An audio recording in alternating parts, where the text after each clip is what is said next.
और आप सभी कार्यकर्ता बंधु और बहनों, अभी जो विषय है, मंगेश जी ने 3 विषयों का जिक्र किया। तीनों अलग अलग अपने आप में एक संपूर्ण विषय है। ध्वज भी, स्लोगन भी और गीत भी। तो जितना समय है उसमें तो जितनी बात समेट सकता हूं उसको रखने का प्रयास करूंगा। हम सभी लोग एक संगठन में काम कर रहे हैं, भारतीय मजदूर संघ। अब से पहले के सत्रों में आपको जानकारी आई होगी, ये कोई हम रेलवे कर्मचारियों के मांग पत्र के कोई विषय उनके समाधान के लिए बनाया हुआ संगठन नहीं है। सारी दुनिया में एक युद्ध चल रहा है और वह वैचारिक युद्ध है। विचार का जो युद्ध है पूरी दुनिया में, समाज जीवन के हर क्षेत्रों में जैसे जैसे जिस क्षेत्र की रचना है वैसे वैसे ही उस क्षेत्र में युद्ध का डिजाइन है, प्रकार है, तरीका है। तो हम सब लोग इस युद्ध के हिस्से हैं, सिपाही हैं, मैं ऐसा कहता हूं। तो हम सब एक वैचारिक युद्ध के सिपाही इस नाते से हैं। तो जब वैचारिक युद्ध के सिपाही हैं तो विचार क्या समझना पड़ेगा, और इसलिए विचार ये समझना, और आप सिपाही हैं इसलिए समझाना आगे। हथियार क्या है, ये बनाने वाले और उसको चलाने वाले। तो बनाने वाले में चलाने वाले की भी सिद्धता होती, नहीं तो ट्रायल नहीं कर सकता। तो आप सब जिस विचार के आगे बढ़ाने के लिए जिम्मेदार इस नाते से है, तो विचार पूरी तरह समझना। और विचार है भारतीय मजदूर संघ का कोई अपना विचार नहीं।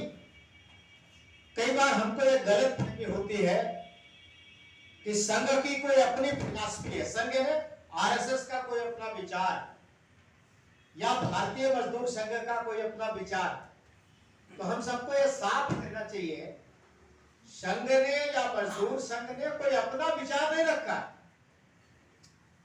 भारतीय मजदूर संघ ने जो इस धरती का सनातन चिंतन है, उस चिंतन को आगे बढ़ाने का काम किया।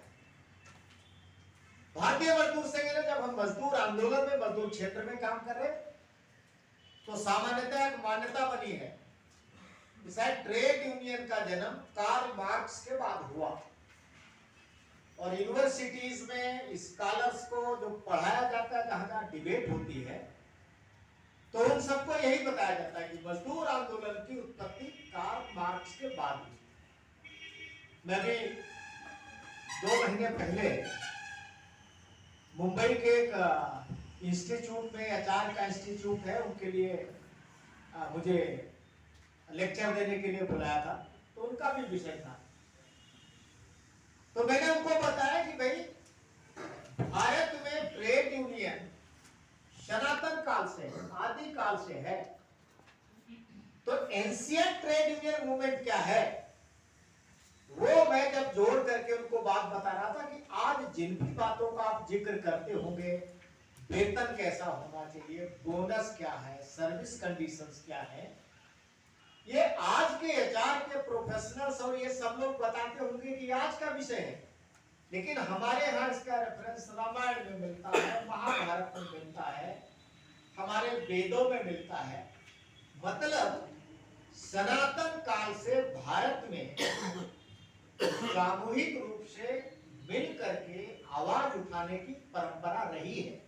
जब भी अन्याय हुआ, मिल करके उसका प्रतिकार करना, यह हमारा सनातन चिंतन है। और इसलिए मैंने कहा, भारतीय मजदूर संघ का कोई अपना चिंतन नहीं। तो भारतीय मजदूर संघ इस धरती का जो सनातन चिंतन है, उसी चिंतन को आगे बढ़ाने के लिए और उस चिंतन पे हम सब जो काम कर रहे हैं हमको भी ध्यान में आना चाहिए। तो जो हम गीत बोलते हैं, अभी भी बोला गया यहाँ 2 बार, गीत के बारे में सामान्यतः मानता क्या है, गीत आनंद लेने का विषय। आप अपना गीत अगर ये लोग बोल रहे थे मानवता के लिए, तो किसी ने भारतीय मजदूर संघ समझना है तो पूरा का पूरा चिंतन इस गीत में समाया है। कुछ और करने की जरूरत नहीं, कोई दूसरी किताब पढ़ने की जरूरत नहीं, केवल इस गीत को अगर ठीक से समझ लिए तो भारतीय मजदूर संघ का संपूर्ण तत्व ज्ञान, भारतीय मजदूर संघ है इस धरती का मजदूरों को लेकर के जो चिंतन है, जो तत्व ज्ञान है, वो इसमें लिखा हुआ है।